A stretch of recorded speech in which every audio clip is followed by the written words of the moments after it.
शिव चर्चा की कहानी। एक राजा और एक रानी थे। उन दोनों की कोई संतान नहीं थी।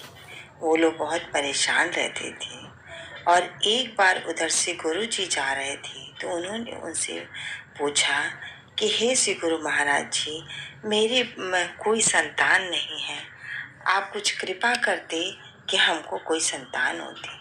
तब उन्होंने उनके भाग्य को देखा और बोला, आपके भाग्य में एक पुत्र है, लेकिन पुत्र जैसे ही पिता का मुख देखेगा पिता मर जाएंगे। तो वो परेशान होगा, बोला अब मैं क्या करूं? तो कहा सोचना। तो फिर वो शिव गुरु तो चले गए, लेकिन वो सोचने लगा, बोला ही शिव गुरु महाराज जी, मेरा कितना खराब भाग्य है कि मैं अपने पुत्र को जब मुख देखूंगा और तब मैं मर जाऊंगा। फिर सोचते सोचते उसने रानी से कहा कि रानी, मैं तो अब उम्रदार हो रहा हूँ, इस राज्य के लिए वारिस बहुत जरूरी है और हम लोगों के लिए, तो मेरे ना रहने पे तुम बच्चे की अच्छे से देखभाल करना और सारे काम को सही से देखना। और मैं चाहता हूँ कि मेरा बच्चा हो, मैं नहीं भी रहूं तो कोई बात नहीं। और उसके बाद फिर उनको बच्चा होने को हुआ। जब वो बच्चे के 9 महीने बीत गए और जब जिस दिन उसके बच्चे होने का समय था तो रानी ने खबर हुआ कि रानी को प्रसव पीड़ा हो रही है। राजा दौड़े दौड़े ही आए वहां पर और उन्होंने देखा कि तब तक दाई ने आवाज लगाई कि राजा राजा, आपको बेटा हुआ है। राजा दौड़ के जब कमरे में गए मुख देखने के लिए, उसी समय वो गिर पड़े और गोद में बच्चा हाथ में लेते ही राजा मर गए। रानी को बहुत दुख हुआ कि मैंने अपना पुत्र, मैं खुशी मनाऊं कि दुखी मनाऊं। मैंने आज पुत्र पाया लेकिन अपने पति को गंवा दिया, उसकी जान के बदले में मुझे अपना पुत्र मिला।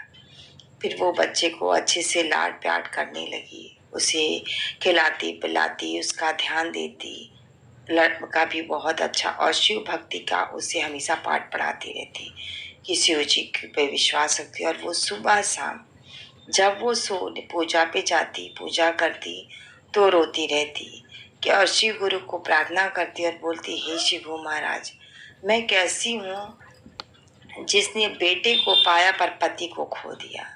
मेरे बेटे ने अपने पिता का सुख नहीं देखा। और इस तरह से रात को जब वो सोती तो मुंह पे अपनी साड़ी को खींच लेती और मुंह ढक लेती।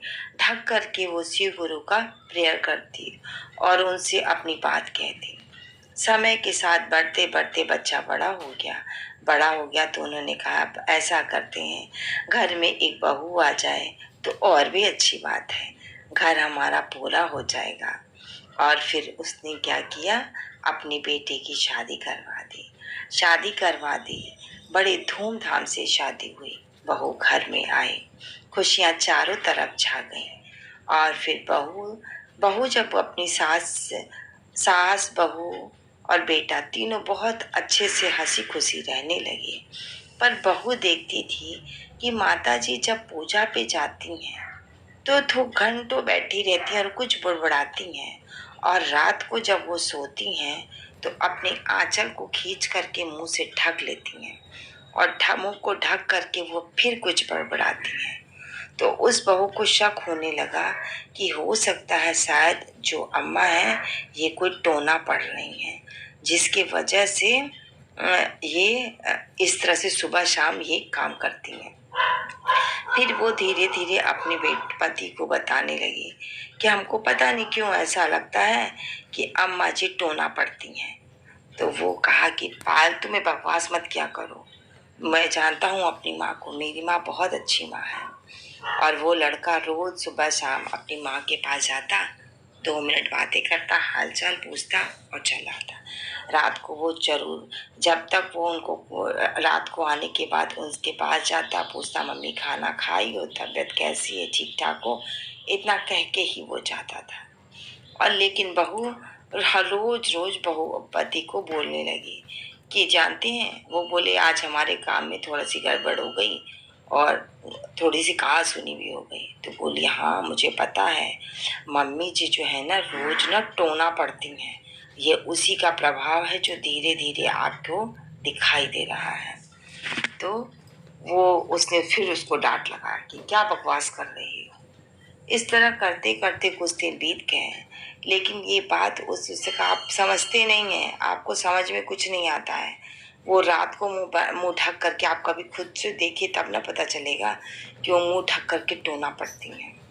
तो उसने क्या किया, वो जा गया अपनी मम्मी के रूम में, तो उसने देखा उस दिन वो खाना खा के वो लेट से आया तो माँ के पास जब मिलने के लिए गया तो उसने देखा कि माँ तो मुंह ढक करके के कुछ बोल रही है। तो उसने कहा कि बात तो सही है, बीबी कहती है ना कि रोज रोज मेरी अम्मा सुबह शाम टोना पड़ती हैं, हो सकता है शायद ये वही पढ़ रही हूँ। वो कुछ बोला नहीं, चला गया। माँ इंतजार करती रही कि रोज तो बेटा मेरे पास आता था, शाम को मेरा हाल चाल पूछता था, आज तो वो मेरे पास नहीं आया। उसके बाद से फिर वो सो गई। सुबह उसने कहा बेटा तू रात को मेरे पास नहीं आया।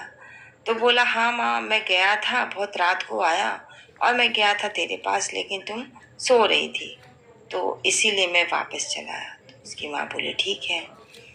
अगले दिन बेटे के दिमाग में वो धीरे धीरे बात घर करने लगी और दिमाग में घूमने लगा कि माँ, बीवी तो सच बोलती है, मेरी माँ तो सच में सोते समय टोना पड़ती है। फिर उसने क्या किया, अगले दिन वो फिर आया तो उसने दूर से ही अपनी माँ को देखा कि वो सो रही है और वो कुछ पढ़ रही है। फिर चला गया और सोचने लगा कि अब तो अपनी बीवी से कहा तुम सच कह रही थी, माँ तो रात को सच में टोना पड़ती है। और लेकिन उसकी माँ आंचल ढक कर के रो रही थी और बोल रही थी हे शिव गुरु महाराज, मैं कैसी अभागन हूँ कि जो